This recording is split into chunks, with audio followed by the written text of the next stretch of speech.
Bonjour à tous, bienvenue à l'église Nouvelle Vie Dieppe pour ce dimanche de Pâques en 2020. Alors c'est un moment assez incroyable que nous vivons en ce moment, une Pâques sans personne à l'église, une Pâques à la maison. C'est un peu une aventure insolite, mais j'ai envie de vous dire que mine de rien, dans cette aventure insolite, l'esprit de Pâques est respecté. Parce que Pâques, c'est une aventure insolite. La vie avec le Seigneur, c'est une aventure insolite et pas forcément une aventure paisible. On va s'assurer ses arrières, on va vivre paisiblement tout notre quotidien à manger du chocolat dans le canapé. C'est pas ça l'idée de Dieu. Et j'ai juste le passage original de Pâques, de la toute première Pâques que je vais lire pour commencer ce culte, et qui dit, alors que Dieu parle à Moïse et qu'il lui dit comment va se passer l'aventure de Pâques, et il dit quand vous mangerez le repas de Pâques, qui signifiait le repas du départ, vous allez quitter l'Égypte et vous allez partir à l'aventure. Il dit quand vous le mangerez, vous aurez vos reins sains, vos souliers aux pieds et votre bâton à la main. Et vous mangerez à la hâte. C'est la Pâque de l'Éternel. Voici le message qu'ont eu le peuple de Dieu. C'est qu'attention, vous savez, l'expression avoir les reins sains, à l'époque on portait des grandes robes, c'était remonter la robe et être prêt à partir. Aujourd'hui on dirait mets ton jogging, mets pas ta robe de soirée, mets pas ton costume 3 pièces là parce que tu vas aller avec le Seigneur, tu vas aller à l'aventure. Et je crois que l'esprit de Pâques est respecté dans ces moments et Dieu nous rappelle, nous, en tant qu'Église, en tant que chrétiens aussi, je suis un Dieu d'aventure. Je suis un Dieu où tu vas voir ma gloire, tu vas voir des choses extraordinaires, tu vas voir que je suis avec toi, que je te protégerai, que je te couvrirai toujours de tous les dangers, mais ça va être une aventure. Et la vie avec le Seigneur, je vous invite vraiment à la vivre, ce culte de Pâques, comme une aventure. Tous ces moments comme Seigneur, où tu nous emmènes, on compte sur toi, on te fait confiance, par ton esprit qui va nous conduire, on part à l'aventure. Et j'aimerais vous inviter vraiment à vivre ces moments en cœur à cœur avec le Seigneur en disant oui Seigneur. Je ne pars pas avec des provisions, je pars avec mon bâton, avec mes sandales, prêt à aller où tu m'emmèneras, maladie, joie, peine, mariage, tristesse, toutes les émotions qu'on peut traverser dans cette vie, mais connecté à toi parce que je sais que tu m'emmènes dans ma bonne destinée. Alors bienvenue à votre culte qui va vous emmener dans on espère, une bonne destinée. On a fait un culte à l'aventure. Et on va commencer avec un temps de louange et après vous allez avoir des témoignages de chrétiens qui vont vous dire à quel point Jésus est réel. Vous allez avoir aussi un chant spécial qui parle de comment compter sur Dieu. Et nous allons avoir la Sainte Seine aussi dans un autre endroit chez Thierry et Martine. Donc bienvenue à ce culte d'aventure. Remontez votre robe si vous en portez parce que ça va bouger. Bienvenue à l'église Nouvelle Vie Dieppe.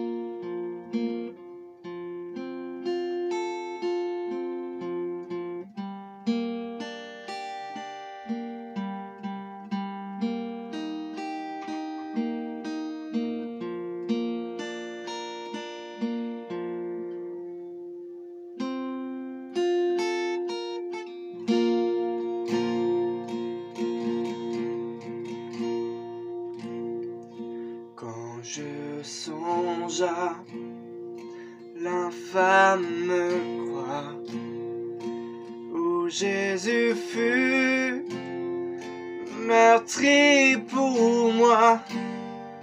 Je vois ses mains, ses pieds percés, mon sauveur au bois attaché.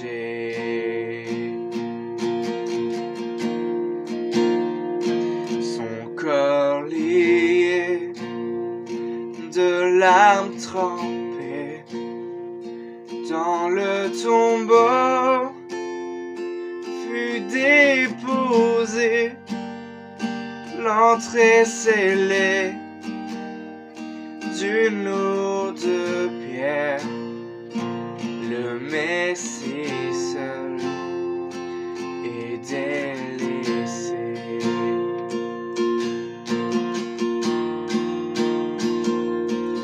Oh, gloire au nom de notre Seigneur, gloire à son nom, à tout jamais, nous chanterons sans fin tes louanges, Oh, gloire à toi, oh Dieu.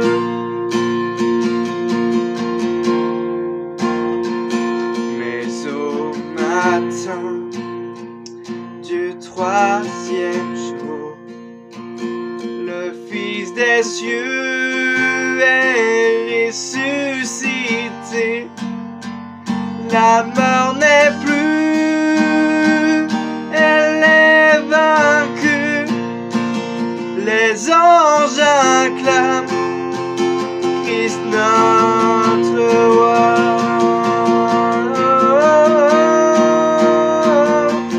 Oh, gloire au nom de notre Seigneur, gloire à son nom, à tout jamais.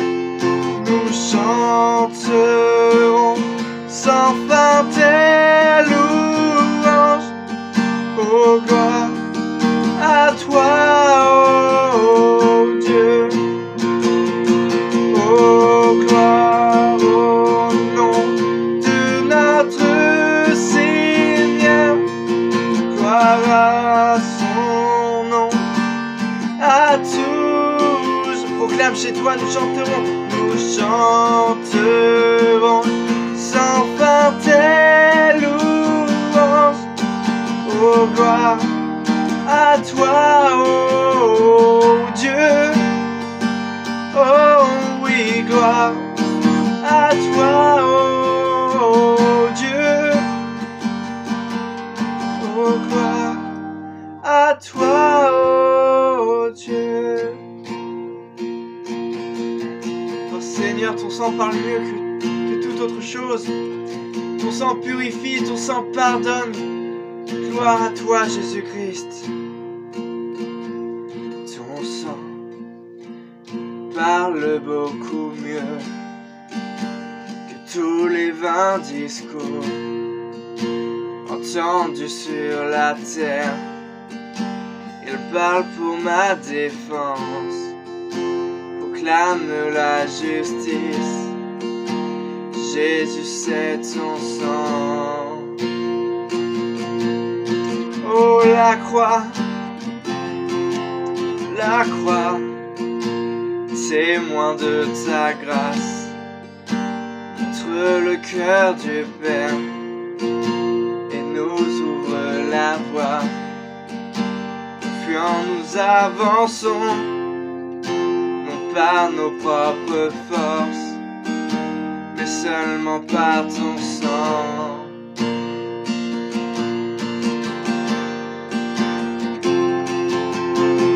Comment être pardonné? Comment recevoir la vie? Seulement par le sang, seulement par le sang, seulement par le sang de Jésus.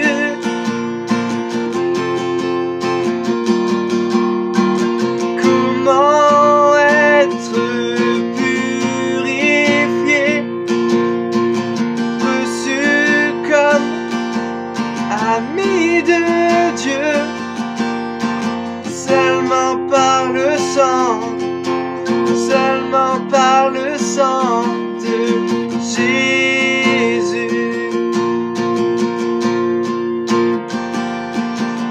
Ton sang parle beaucoup mieux que tous les vains discours entendus sur la terre. Il parle pour ma défense, proclame la justice. Jésus, c'est ton sang.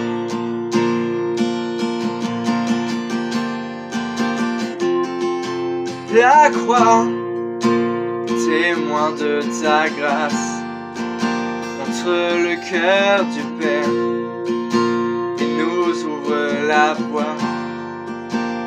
Fuyant, nous avançons, non par nos propres forces, mais seulement par ton sang. On chante comment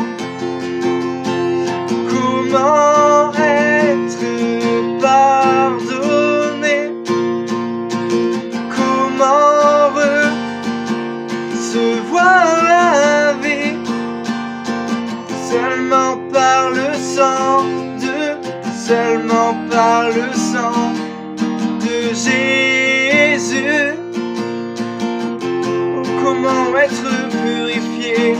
Comment être purifié?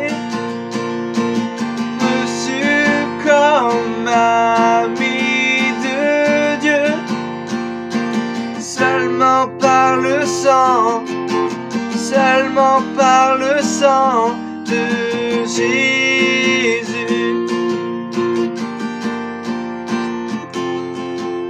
Son sang parle beaucoup mieux que tous les 20 discours tendus sur la terre.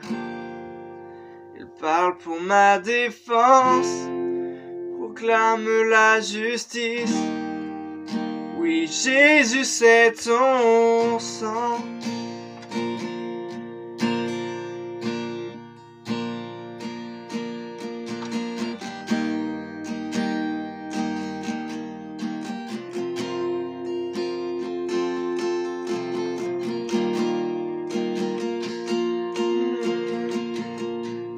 Car jamais il sera,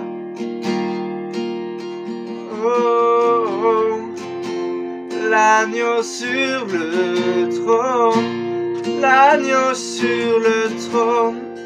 Je fléchis le genou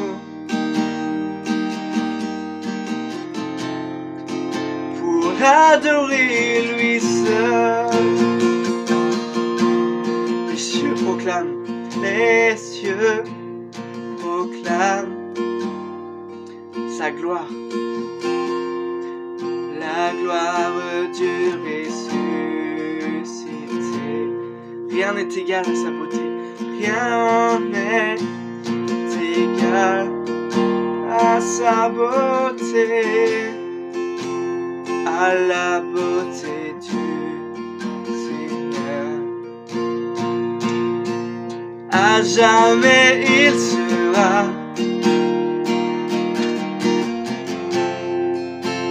l'agneau sur le trône, oui, l'agneau sur le trône. Je fléchis le genou pour adorer lui seul. Je veux chanter, je veux chanter la gloire du ressuscité, l'agneau immolé, nous a rachetés pour Dieu, et à jamais il sera.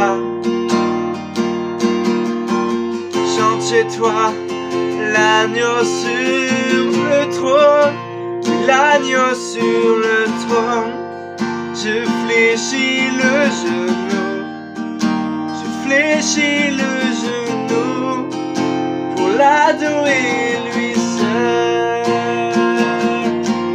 À jamais il sera.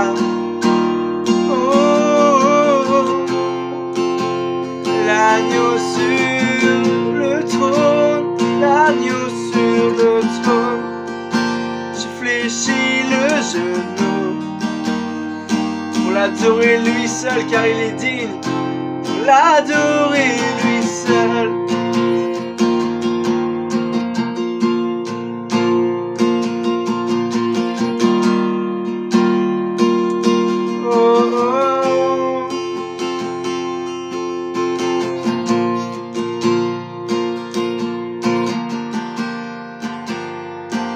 Tu es digne, Jésus, tu es digne, Saint Agneau, de recevoir notre louange. À jamais tu seras, Jésus, à jamais tu seras. L'agneau sur le trône, l'agneau sur le trône. Je fléchis le genou pour t'adorer toi seul. jamais, à jamais tu seras l'agneau sur le trône. Je fléchis le genou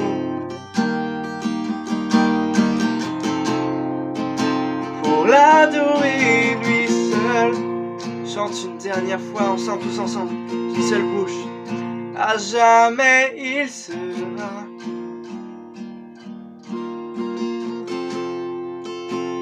l'agneau sur le trône. Amen.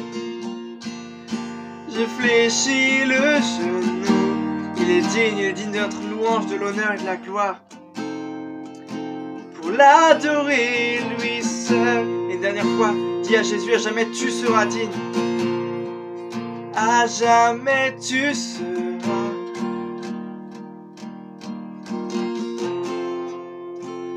l'agneau sur le trône. Je fléchis le genou pour t'adorer toi seul, Seigneur Jésus-Christ.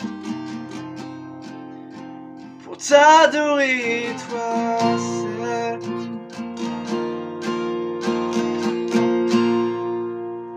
Alléluia.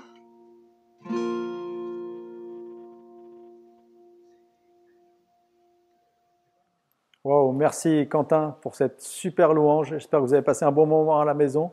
Et sans plus attendre, nous allons faire une cinquantaine de kilomètres pour aller prendre la Sainte Seine avec Thierry.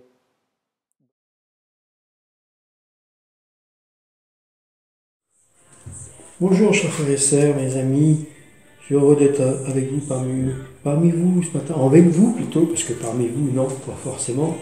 Mais avec vous, je suis très heureux d'être là, dans la présence du Seigneur, où on va pouvoir se réjouir.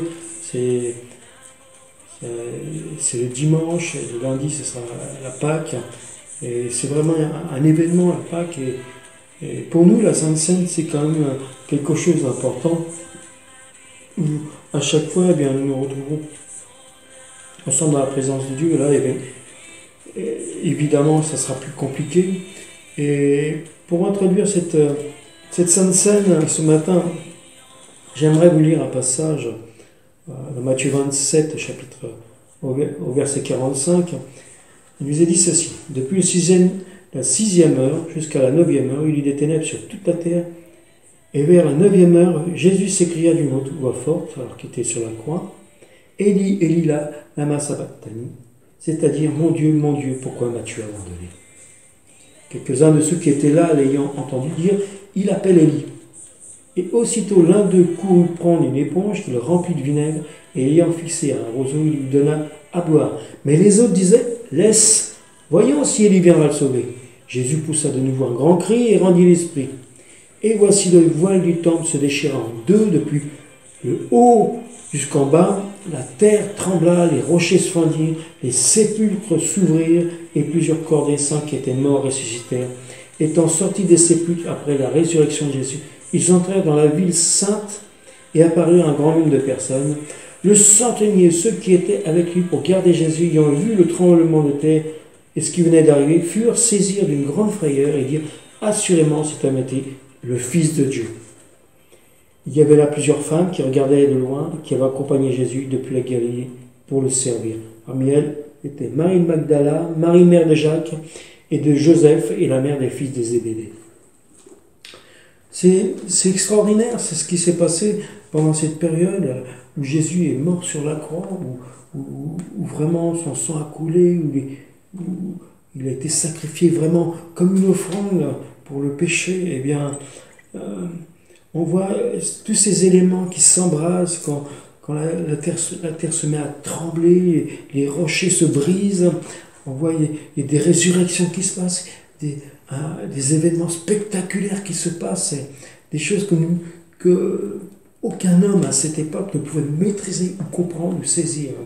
Et je crois que dans cette période, eh bien, aussi, nous ne pouvons pas forcément comprendre tout de suite pourquoi les choses se passent ainsi. pourquoi cela arrive, pourquoi il y a des gens qui décèdent, même des chrétiens, et que des gens sont malades, même dans les églises. Je crois que vraiment, on se pose des questions et on n'arrive pas forcément à trouver les réponses. Je pense que pour nous, enfants de Dieu, eh bien, à travers ce sacrifice, Jésus nous dit aussi, voilà, il y a des choses extraordinaires, spectaculaires, des événements que nous ne pouvons pas maîtriser et qui arrivent autour de nous. Et n'oublions pas qui nous appartenons. Et j'aimerais revenir à cette histoire, à cette anecdote, quand les Égyptiens ont laissé partir le peuple de Dieu, eh bien, des éléments extraordinaires allaient arriver. Des plaies, la mer qui s'ouvre. On voit que vraiment Dieu a mis tout en œuvre pour que son peuple soit libéré. Et rien, ni personne, même la grande armée de Pharaon n'a pas pu les arrêter. L'homme ne peut pas arrêter ce que Dieu a commencé. Et j'aimerais dire que l'homme ne peut pas arrêter l'œuvre de l'Église, l'œuvre que Dieu a commencée dans l'Église, dans le cœur des chrétiens, de ceux qui croient. Quand j'entends parler comment on s'en prend à l'Église de Mulhouse, les frères et sœurs aussi, je me suis dit, mais Dieu n'arrêtera pas l'œuvre à cause de ça. C'est pas parce qu'on est attaqué, nous croyons, que l'œuvre s'arrêtera. Dieu est bien plus puissant que cela. Dieu est bien supérieur à toutes ces attentions de ces hommes qui pensent être très sages, très intelligents. Nous savons que Dieu n'a pas fait des enfants de Dieu pour être comme des enfants du monde. Nous ne ressemblons pas à ces enfants du monde. Nous ne sommes pas des enfants de ce siècle. Et si nous l'étions avant, nous ne le sommes plus maintenant.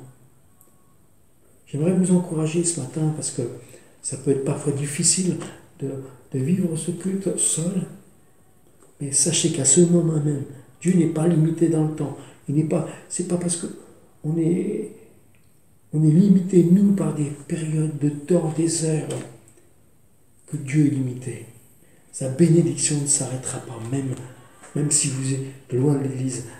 C'est pas l'Église, c'est pas les murs qui apportent la bénédiction. C'est votre communion avec Christ qui apporteront l'onction de résurrection sur vos vies.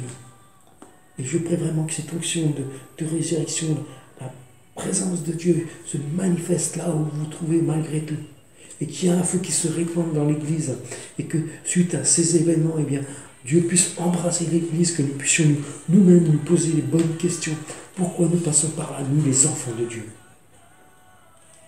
La première chose que j'ai pensé, moi, c'est que Dieu avait envie d'avoir un vis-à-vis avec nous, avec chacun d'entre nous, chaque personne individuellement. Dieu veut prendre du temps avec nous. Un frère m'a dit, eh bien, voilà, moi je passe du temps à lire des livres chrétiens, etc. Et d'autres personnes, d'autres choses. Se remettre en question. Avoir un vis-à-vis avec Dieu. Qu'est-ce que tu veux faire dans ma vie, Seigneur? Qu'est-ce qui a besoin de changer dans ma vie pour que je puisse progresser? Qu'est-ce qui a besoin de changer pour que je puisse grandir? Qu'est-ce qui a besoin de changer pour que je vois ton œuvre se manifester, que je rentre dans la puissance de guérison, de miracles que nous avons entendus pendant des siècles, dans d'autres endroits où il y a eu le réveil. Nous voulons vivre le réveil, nous voulons vivre les miracles, les guérisons, voir les gens guérir, mais venir à Christ. Nous devons apprendre à aimer comme Dieu aime. Vivre comme Dieu veut nous voir vivre. Je dirais, nous mettre à la portée des autres. Et aimer comme Dieu aime. Pas comme nous aimons naturellement. Nous aimons certaines personnes, nous en aimons moins d'autres. Et celles que nous n'aimons pas, il faut savoir que Dieu les aime, lui, aussi. Dieu ne regarde pas à la belle figure ou aux réflexions qu'on peut faire, ou des paroles qui sont parfois blessantes. Dieu n'est pas arrêté dans tout cela. Il aime parce que c'est sa nature d'aimer. Et notre nature spirituelle doit être aussi d'aimer.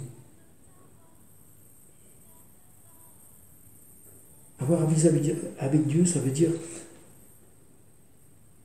eh bien, retrouver ses priorités.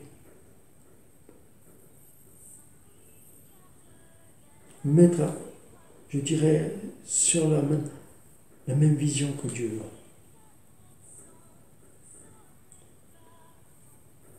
Vivre quelque chose avec Jésus personnellement.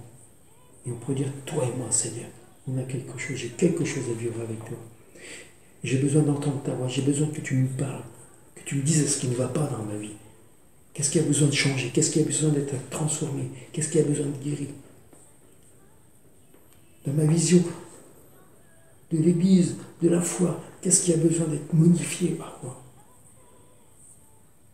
Est-ce que je mélange mon orgueil à mes réflexions, mes vanités ou ma propre sagesse qui rendent floue ma vision pour Dieu?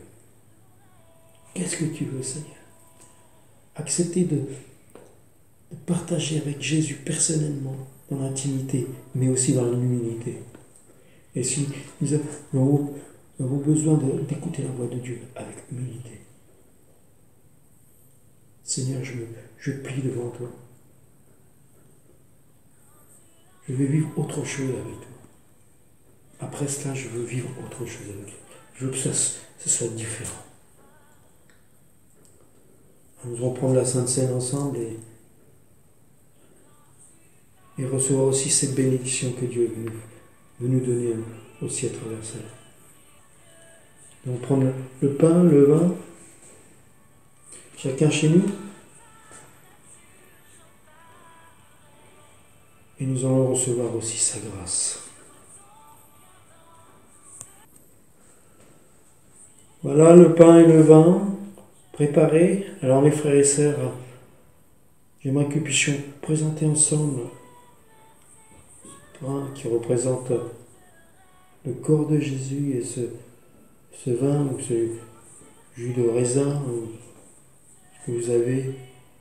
Eh bien, Seigneur, nous voulons prendre ce pain et ce vin qui représente ton corps brisé, ce vin qui représente ton sang qui a coulé pour nous sur la croix. Merci parce que nous savons, Seigneur, qu'en prenant cela, nous témoignons aussi de l'œuvre de la croix, Seigneur, de ce que tu as fait pour nous. Parce qu'à travers cela, tu as changé nos vies. Tu nous as accueillis dans tes bras d'amour. Tu nous as reçus et tu nous recevras aussi, Seigneur, bientôt dans le ciel, Seigneur. Nous savons à quelle heure, quel moment, mais nous attendons à toi, Seigneur. En continuant à avancer avec toi et pour toi. Merci, Seigneur. Merci pour ce pain, Seigneur.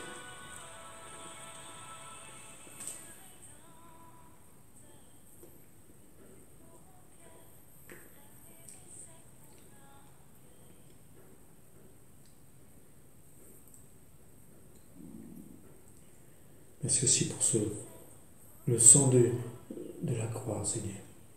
Merci parce qu'il est une bénédiction aussi pour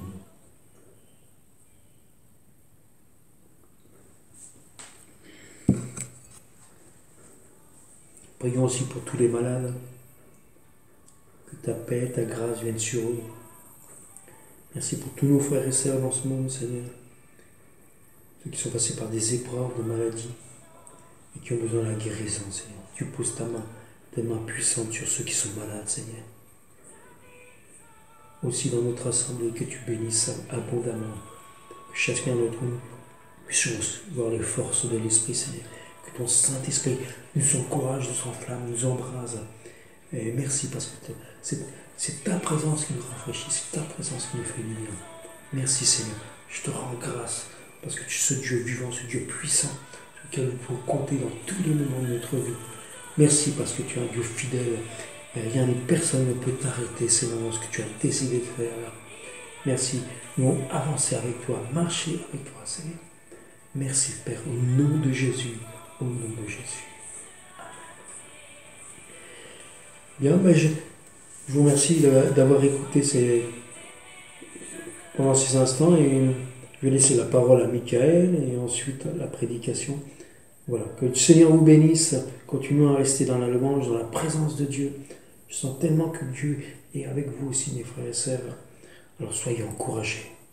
Merci Thierry et Martine pour ce moment, pour cet accueil chez vous. Et merci pour cette Sainte Seine qui est vraiment le thème de Pâques, de recevoir la présence de Dieu à l'intérieur de nous. Mais il s'agit aussi de l'expérimenter. Vous savez, tout ce qu'on fait, ce n'est pas juste pour dire on fait ça. C'est parce que c'est une expérience de vie et une expérience qui nous accompagne toute la vie. Et en ces temps difficiles, peut-être c'est le moment d'expérimenter la présence de Dieu. Souvent, c'est dans les périodes très difficiles qu'on expérimente la présence et la vérité que Jésus est vraiment vivant et qu'il agit dans ma vie aujourd'hui. Et quand je le prie, il m'entend. Et juste pour illustrer ça, nous allons aller à Anvermeux, chez notre ami Patrick Marchand et Sophie Marchand, qui vont vous raconter un témoignage de vie.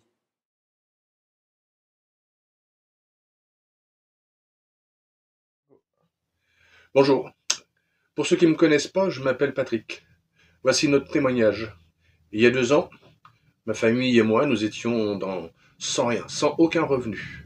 Beaucoup ont prié pour nous, car c'est vrai que moi, ma foi était en train de vaciller. Je ne savais pas où j'allais, je ne savais pas comment faire. Et sachez que Dieu est intervenu. Dieu est intervenu parmi nous, il nous a donné du travail. Et jusqu'à ce jour, nous avons encore du travail. Il nous a donné du travail progressivement. Sachez que Dieu connaît nos limites. Il sait jusqu'où nous pouvons aller. Il nous connaît très bien, tous autant que nous sommes. Chaque jour qui passe, chaque jour, quand vous confiez en Dieu, Dieu vous répond. Des fois, on aimerait bien que ça aille plus vite. On aimerait bien que ce soit maintenant, comme on veut. Mais c'est pas toujours comme ça. Aux yeux de Dieu, vous avez tous la même valeur. Tous. Pas un seul est inférieur. Sachez-le bien.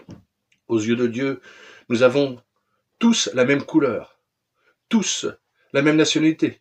Il n'y a pas de blanc, ni noir, ni jaune. Tous égaux devant Dieu. Tous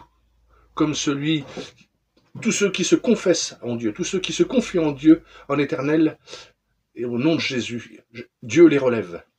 Sachez que Dieu n'a pas de couleur. Regardez l'arc-en-ciel. Regardez les diversités de sa couleur. Regardez un peu les couleurs de l'arc-en-ciel, ces diversités. Diversité de couleurs que vous pouvez obtenir avec l'arc-en-ciel. Eh bien, Dieu, c'est comme ça. Dieu aime tous, il vous aime tous, et vous soutient tous. Pour chaque chrétien, sachez-le, un ange est à ton côté. Alors, le prochain coup que tu montes dans ta voiture, pense-y, chaque jour. Un ange est là pour te garder. Confie-toi en l'Éternel et Dieu te relèvera. Il te relèvera de toute situation, même si des fois ça paraît énorme, parce que des fois on voudrait que ça aille plus vite, on voudrait que ça soit là, maintenant, comme nous on voudrait. Mais c'est pas le cas. Dieu nous a laissé descendre, nous étions dans la fosse, comme Daniel, et nous a remontés. Et nous étions vraiment dans la fosse, car nous n'avions plus aucun revenu, plus aucun centime, plus rien pour payer nos charges. Nous n'avons rien il y a 2 ans. Et là maintenant nous sommes bien, nous pouvons donner la dîme, nous pouvons, quand il y a un appel aux dons, donner les dons pour l'église, donner pour la construction, donner pour tout. Parce que Dieu nous a bénis et continue de nous bénir chaque jour qu'il fait. Amen. Wow. Merci beaucoup Patrick pour ce super témoignage. Jésus est vraiment vivant, il est vraiment ressuscité. Et juste avant de passer au message, nous allons aller à Grège.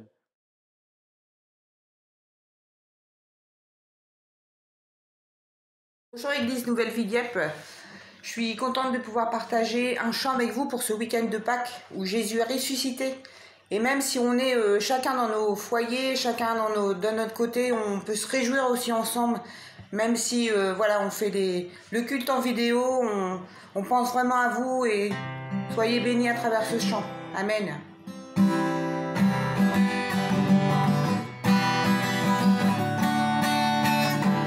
À la croix, tu as déclaré, tout est accompli, payant le prix pour chaque vie.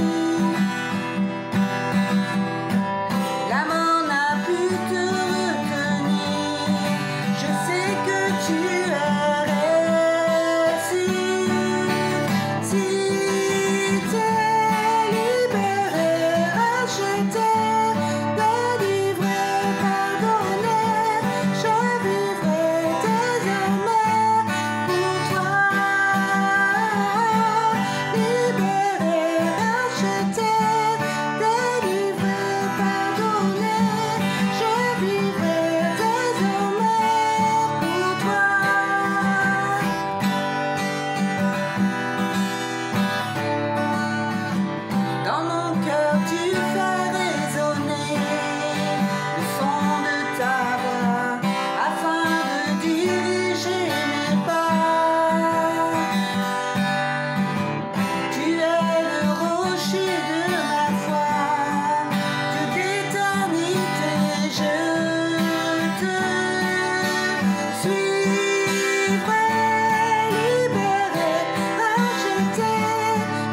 bientôt. On remercie beaucoup Aline pour ce chant, c'était génial. Et maintenant, vous allez pouvoir passer au message apporté par votre pasteur, le pasteur Francis Pfister, qui va vous apporter le message de Pâques. Bon dimanche, Église Nouvelle Vie. Bonjour, bienvenue à l'écoute de la parole de Dieu pour ce dimanche de Pâques. Il est ressuscité.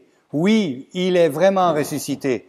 Diana, qui vient de l'Ukraine, le dit dans sa langue. Je me rappelle, on était une fois à Pâques là-bas en Ukraine et tout le monde le disait en russe, on voskres. Même les non-chrétiens se disent on voskres, qui veut dire en russe, il est ressuscité. Je parle pas le russe, mais je sais dire ça quand même.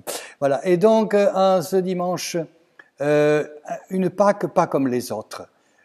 Nous sommes toujours confinés, ne sachant pas encore combien de temps cela va durer. Il y a une certaine incertitude.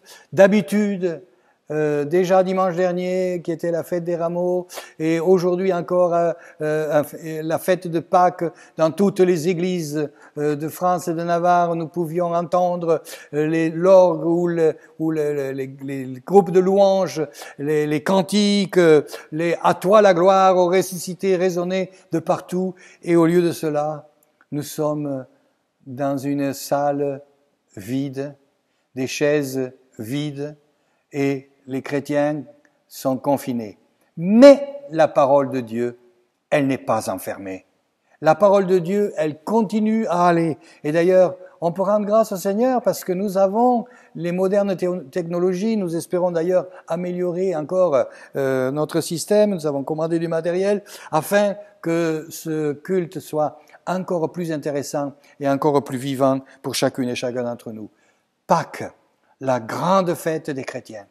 Pâques, la célébration du salut des âmes, la victoire sur tout le péché, la résurrection qui nous conduit dans la vie nouvelle avec une perspective complètement différente de ce que était prévu avant que Jésus nous paye le prix sur la croix. En effet, Pâques, c'est aussi dans le symbole. Nous savons que là, nous allons voir ça ensemble, Jésus a fêté Pâques comme ça se faisait de son temps en Israël. D'ailleurs, comme nos amis juifs continuent de faire, Pâques, on tuait un agneau, on faisait un grand repas avant le grand départ, sous l'ordre de Moïse, de quitter l'Égypte pour aller vers la terre promise.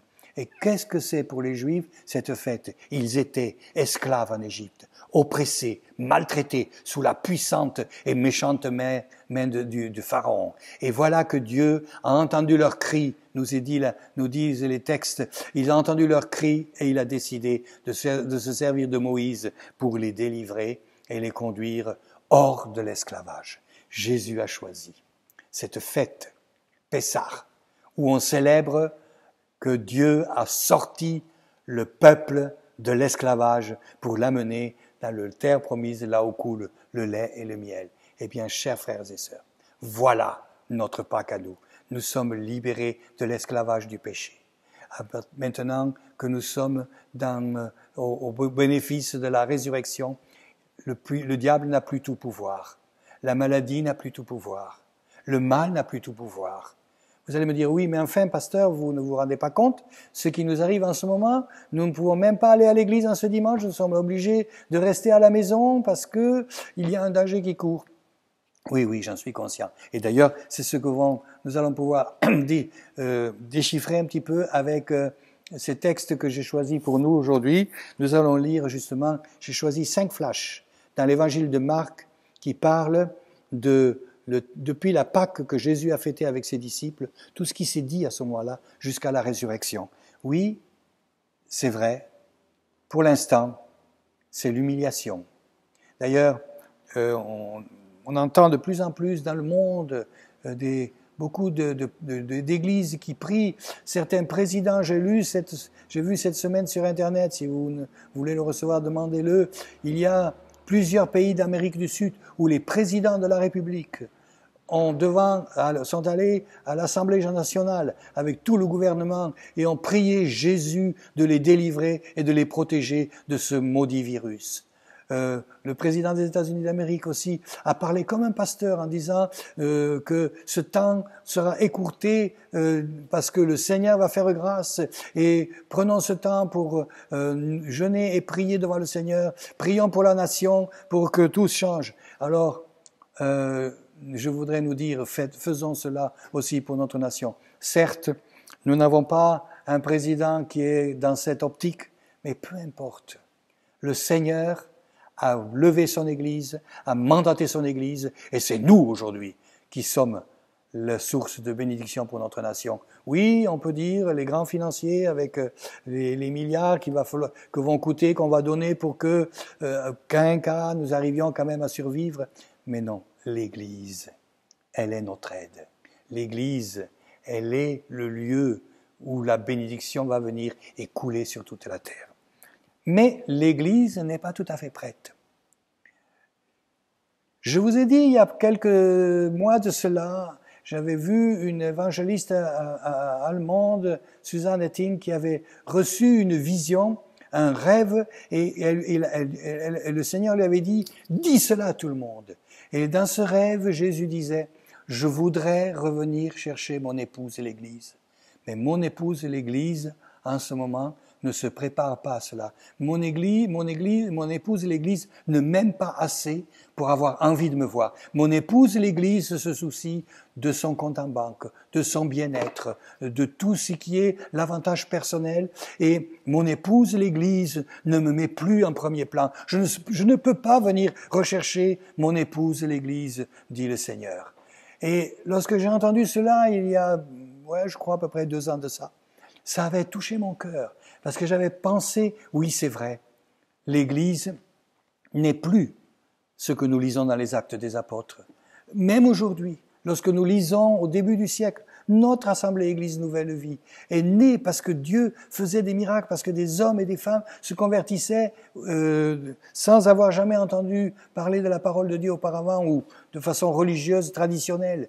Et donc, c'est vrai, l'Église doit changer. Et maintenant, le Seigneur est en train de parler à son Église et à toute la nation. J'ai entendu le témoignage, vous savez, cette église de Mulhouse, que le Seigneur va relever, vous verrez. Je pense que cette église a une mission. Après avoir été à cause de la grande bénédiction dont elle était le bénéficiaire, qu'il y avait plus de 2500 personnes dans ce culte, eh bien, pendant plusieurs jours, à cause de cela, elle a été décriée. Mais le Seigneur n'a pas dit ce dernier mot. Et le pasteur, Samuel Peter Schmidt, que j'ai entendu sur Internet parler, il disait, d'ailleurs lui il a failli mourir, pendant une semaine, son pronostic vital était engagé, et il a dit, je ne serai plus le même, notre Église ne sera plus la même, nous avons commis des erreurs, nous avons fait Dieu comme notre exécutant des bénédictions qu'il nous devait, et nous n'avons jamais pensé à la consécration, nous avons toujours voulu plaire, parler de bénédiction, et nous n'avons pas assez parlé de consécration. Et maintenant, les choses doivent changer. Et Dieu avertit aussi les nations. Le monde médical qui aujourd'hui, avec son savoir-faire, est capable de faire des clones et tout cela, Dieu est en train de lui dire, tu n'es pas si fort que ça. Un petit virus invisible, et voilà, tout est débordé. Là, Dieu parle. Oh, il parle aussi au monde politique. Arrêtez de maltraiter le faible. Arrêtez de bâtir seulement pour les grandes fortunes. Soyez un peu plus attention au bonheur des gens. Nous le sentons dans le discours qui se dit, je ne dis pas ça comme ça pour faire la morale, mais parce qu'on entend dans tous les débats et tout ça, on sent que tout le monde se remet en question. Et même ceux qui nous gouvernent disent, il y aura un avant et un après pandémie. Eh bien, maintenant, chers frères et sœurs, en ce jour de Pâques, regardons ces 5 flashs que j'ai choisis pour vous, pour comprendre comment nous pouvons mieux agir et mieux être. Alors, j'ai choisi, dans l'évangile de Marc, au chapitre 14, comme je vous le disais tout à l'heure, 5 points. La dernière Pâques de Jésus avec ses disciples. Le deuxième point, Jésus a averti ses disciples de leur faillite. Troisièmement, nous allons voir Jésus dans la souffrance à Gethsémanée qui précède une souffrance encore pire sur la croix. Nous allons voir ensuite, quatrièmement, la mort sur la croix, ce que Jésus a dit sur la croix. Ça va certainement aussi peut nous être une aide. Et finalement, la résurrection qui est la victoire de Jésus. Alors, la dernière Pâque. Pour cela, je vais lire un texte. Je vais lire le texte dans l'évangile de Marc, au chapitre 14 et au verset 12. Non, au verset 17, pardon. Le soir étant venu, il arriva avec les 12. Pendant qu'ils étaient à table et qu'ils mangeaient, Jésus dit, « Je vous le dis en vérité, l'un de vous qui mange avec moi me livrera. » Ils commencèrent à s'attrister et à lui dire l'un après l'autre, « Est-ce moi ?» Il leur répondit, « C'est l'un des 12 qui met avec moi la main dans le plat. Le Fils de l'homme s'en va selon ce qui est écrit de lui. Mais malheur à l'homme par qui le Fils de l'homme est livré, mieux vaudrait pour lui que cet homme ne soit pas né. » Et ensuite, pendant qu'il mangeait, Jésus prit du pain et après avoir rendu grâce, il le rompit et le donna à ses disciples en disant, « Prenez et mangez, ceci est mon corps. » Il prit ensuite une coupe et après avoir rendu grâce, il la leur donna et ils en burent tous. Il leur dit, « Ceci est mon sang, le sang de l'alliance qui est répandu pour beaucoup. Je vous le dis en vérité, je ne boirai plus jamais du fruit de la vigne jusqu'au jour où je boirai de nouveau dans le royaume. » Jésus a rassemblé ses disciples pour fêter la grande délivrance du peuple d'Israël de l'esclavage de l'Égypte. Et il prépare la grande délivrance de toutes les nations de l'esclavage du péché et de la domination du diable. Et puis, il nous est dit, à peine à table, Jésus commence à être triste, car il est avec ses 12 proches disciples. Des disciples, il en avait des centaines, nous le lisons dans les évangiles. Et là, il a pris les plus proches, ceux qui ont un rôle fondamental à jouer, et nous le voyons dans le reste des Écritures. Et voilà qu'il doit commencer par dire à ses disciples, « Il y en a un de vous qui est ici, qui va me trahir. » Puis, il dit, « Mais le Fils de l'homme va vivre comme ça a été écrit. » D'ailleurs, nous voyons cela dans ces passages que Jésus se réfère toujours à ce qui a été écrit, ce qui a été dit pour lui. Et nous voyons que Jésus n'est pas un chef religieux qui s'est comme ça autoproclamé et qui a inventé ce qu'il allait faire. Nous lisons de ça de tous les évangiles. Lorsqu'il est né, il ne pouvait pas programmer sa naissance. Enfin, du haut du ciel, oui, mais lui, non. Hein? Si on admet que c'est Dieu qui a tout dirigé, d'accord, mais humainement parlant, ce n'est pas lui qui a pu décider où il allait naître. Ce n'est pas lui qui a dû décider de fuir parce que sa vie a été en danger. Et ici, il nous est dit que justement, Jésus va être trahi par un de ses proches. Et puis, ensuite, il met la Sainte Seine. Et dans ce message de la Sainte Seine, il y a 3 choses importantes. Prenez et mangez ceci en mon corps, la souffrance du corps de Jésus qui a été brisé pour nos péchés. Prenez et buvez ceci à mon sang, le sang de Jésus qui nous purifie de toute iniquité. Et puis il dit, je ne boirai plus du vin jusqu'au jour où j'en boirai à nouveau. Et ainsi la communion n'est pas seulement une mémoire de la souffrance, ceci, le corps brisé, le sang qui a coulé, mais aussi l'espérance du grand retour de Jésus. Un jour à nouveau, ensemble, nous fêterons les noces de l'agneau, nous disent d'autres textes, et nous aurons la joie d'être avec Jésus. Et à ce moment-là, il boira aussi avec nous du vin nouveau. Puis, il nous est dit, voilà, la séance est terminée, et maintenant vient la suite. Et alors, en allant pour aller à Gethsémanée, Jésus dit, après avoir chanté les cantiques, ils se rendirent à la montagne, et Jésus leur dit, j'aimerais relever cette notion, après avoir chanté les cantiques. Jésus, moi je suis en grande admiration, il sait, celui-là va me livrer, celui-ci va me trahir, les autres vont m'abandonner, je vais souffrir une mort terrible, une souffrance terrible sur la croix, mais comme c'était l'habitude, à cette réunion, on chantait des cantiques, et Jésus a chanté les cantiques, même ce qui devait arriver. Oh, si nous pouvions, nous aussi, parfois pour un moment, oublier tout ce qui peut nous contrarier, tout ce qui nous pèse dans la vie, pour justement chanter les cantiques du Seigneur de tout notre cœur. Et puis il leur dit, vous serez scandalisés car il est écrit, encore, il est écrit, c'est pas Jésus qui a organisé cela, je frapperai le berger et les brebis seront dispersées. Mais après que je serai ressuscité, je vous précéderai en Galilée. Alors, Pierre lui dit, j'aime Pierre. Il est peut-être un peu trop rapide parfois à parler, mais là on voit le grand cœur de Pierre. Ah non, Seigneur, ça, pas moi. Hein. Non. Moi, Seigneur, je t'aime trop. J'aime trop être avec toi. C'est Pierre qui a dit, quand Jésus a dit, voulez-vous me quitter, ce que nous voyons dans l'évangile de Jean, chapitre 6, où irions-nous? C'est toi qui as les paroles de la vie éternelle. Quand tous seraient scandalisés, moi je ne le serai pas. Et Jésus lui dit, je te dis en vérité aujourd'hui, Pierre, cette nuit même, avant que le coq chante 2 fois, tu me redieras 3 fois. Et Pierre, qui est enthousiaste, et je le crois sincère, il dit, quand il me faudrait mourir avec toi, je ne te redierai pas, et tous dirent la même chose. Et ici nous avons, alors, ça c'est nous aussi, c'est pas que Pierre et les disciples, pleins de bonne volonté pour le Seigneur, pleins de désir de lui obéir. Et puis va venir le moment difficile.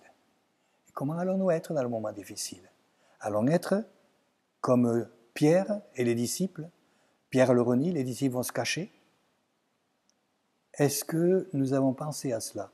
Et chers frères et sœurs, c'est ça qu'aujourd'hui le Seigneur veut dire à l'Église. Nous devons faire attention que nos paroles, nos prières, nos confessions au Seigneur soient exactement en emphase avec notre vie. Je ne dis pas que nous arriverons un jour à ne plus pécher, mais nous devons faire des efforts pour changer des choses. Et puis, il nous est dit donc, Pierre, après avoir dit cela, maintenu, et puis ensuite les disciples et Jésus sont allés à Gethsémane. À Gethsémane, nous avons là maintenant Jésus dans toute son humanité. Il prend 3 de ses disciples les plus proches, Pierre, Jacques et Jean. Et là, il nous est dit, et il commence à éprouver de la frayeur et des angoisses. Mais il leur dit, mon âme est triste jusqu'à la mort, restez ici avec moi et veillez. Et nous voyons ici l'état dans lequel se trouve Jésus. Jésus est allé dans cette situation aussi difficile, aussi dure. Il a aussi ressenti de la frayeur, de la peur, des angoisses. Et il a dit, mon âme est triste jusqu'à la mort. Une grande tristesse. Il savait évidemment pourquoi il avait cela mais là nous voyons que parfois, même Jésus a été jusqu'à l'extrémité dans la souffrance. Alors, voyons aussi que nous, aujourd'hui, ce qui nous arrive, c'est pas agréable, mais pensons à ce que Jésus, pense, ma sœur, mon frère, à ce que Jésus a souffert pour toi et pour moi. Puis, ensuite, on est venu l'arrêter, et nous avons, après ce passage du reniement de Pierre, une servante, Pierre, il nous est dit, suivez Jésus de loin. Et nous lisons cela dans Marc 14, verset 66. Et il y a une servante là, petite dame, pas très importante, qui dit, ah, je te connais, hein, t'es aussi avec lui. Et là, Pierre a peur. Il a peur. Alors qu'il a dit, je n'aurai jamais peur, je donnerai ma vie pour toi. Moi, je voudrais dire, chers frères et sœurs, moi aussi, des fois, je me suis engagé comme ça, et après, quand il a fallu payer le prix, j'ai eu besoin de la grâce de Dieu. Peut-être que certains d'entre nous, d'entre vous et moi, nous nous reconnaissons là-dedans. Et puis il nous est dit que le coq a chanté, et quand le coq a chanté la deuxième fois, Pierre avait renié Jésus. Et pendant ce temps, à Gethsémane, nous lisons que lorsque Jésus était à Gethsémane et il était en souffrance, il a prié.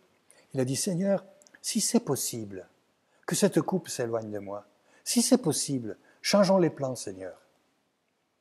Toutefois, pas ma volonté, mais la tienne. Je pense que dans ce moment dans lequel, de l'histoire de notre vie que nous vivons, eh bien, il est important que nous puissions dire au Seigneur, oui, Seigneur, je voudrais que ça se passe autrement. Mais après, soyons prêts à accepter la volonté de Dieu. Et je pense que ça, c'est un des avertissements du Seigneur à son Église aujourd'hui. Il faut que l'Église soit prête à accepter toute la volonté de Dieu. Pas seulement les bénédictions, mais aussi les sacrifices, le don que nous devons faire de nous-mêmes, de tout ce que nous sommes et ce que nous avons.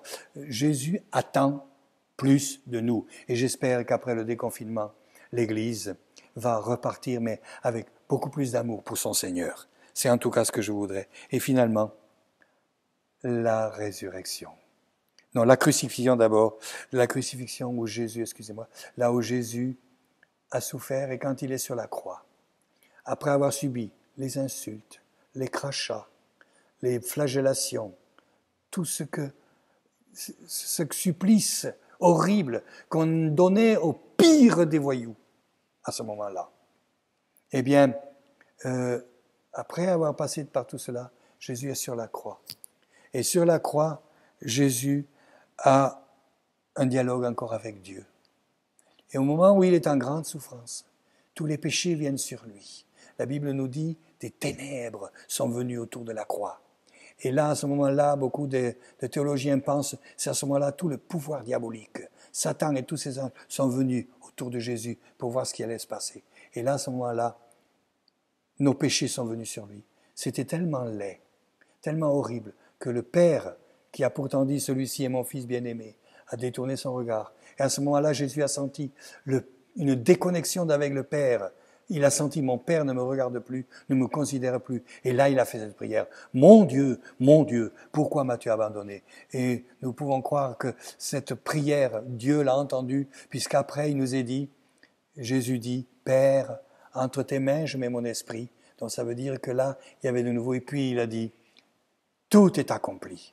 Ça y est, le job est fait. Le salut des âmes est possible. Le pardon des péchés. » Et il a rendu l'âme, ce qui a étonné d'ailleurs ceux qui étaient autour de lui, qui meurent si vite. Et ensuite, le rideau du temple du Saint des Saints s'est déchiré comme une feuille de papier. Et là, Dieu disait maintenant à toutes les nations, vous avez accès à moi, le Père. Et la résurrection, c'est cette magnifique possibilité que nous avons d'accéder au Père. Après la résurrection, nous verrons que les disciples ont encore un peu de peine à y croire. Alors je sens, chers frères et sœurs, que là, nous devons apprendre de cette expérience, de ces flashs que je vous ai donnés sur la passion et la résurrection de Jésus, même si parfois cela va être difficile, ne laissons pas le doute. Mais finissons comme ont fini les disciples. Et pour prendre Pierre, il a fini glorieusement. À Pentecôte, la naissance de l'Église, le temps de l'Église a commencé à Pentecôte. Qui a été le prédicateur de service? Notre cher Pierre. Et il a prêché. Pas long, vous pouvez lire, c'était pas long. Mais avec les quelques minutes de prédication, des milliers de personnes sont venues à lui, sont venues à Christ. Et ainsi, nous voyons que toute la souffrance par laquelle Jésus est passé, les difficultés aussi que les disciples, avec leur faillite, avec leurs défauts, mais bien maintenant, puisque Jésus est mort sur la croix, est venue la grâce. Et avec la grâce, même un Pierre a pu être réhabilité. Et les disciples, et nous pouvons le lire dans les textes, ont été visités par Jésus. Sauf le fils de la perdition, qui malheureusement se sera donné lui-même la mort, dans le désespoir. Et ensuite, eh bien, Jésus maintenant a commencé à bâtir son Église, et depuis Pentecôte, dans les derniers temps, dit Dieu, je répandrai mon esprit sur toute chair. C'est le temps de l'Église.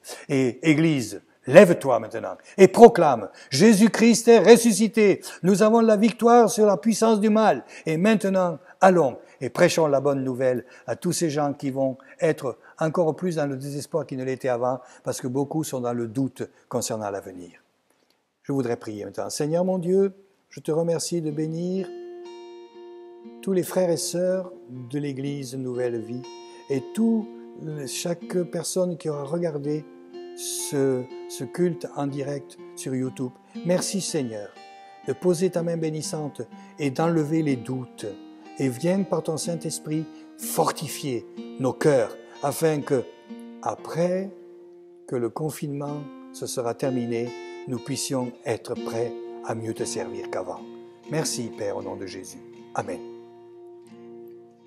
Quand je songe à l'infâme croix où Jésus fut meurtri pour moi, je vois ses mains, ses pieds percés, mon sauveur aux bois attachés.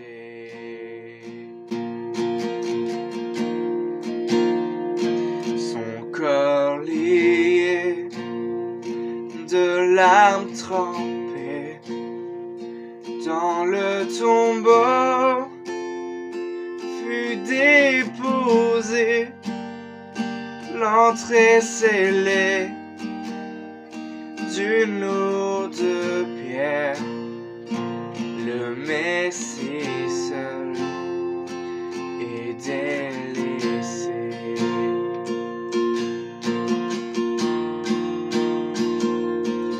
Oh, gloire au nom de notre Seigneur, gloire à son nom, à tout jamais, nous chanterons sans fin tes louanges. Oh, gloire à toi, ô Dieu.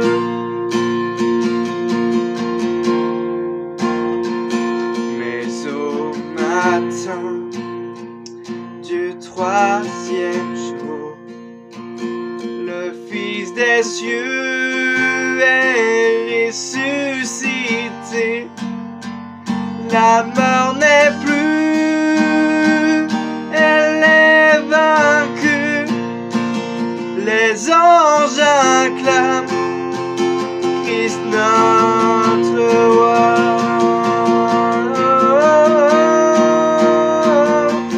Oh, gloire au nom de notre Seigneur, gloire à son nom, à tout jamais, nous chanterons sans fin tes louanges. Oh, gloire à toi, ô Dieu. Oh, gloire au nom de notre Seigneur, gloire à son nom, à tous. Proclame chez toi, nous chanterons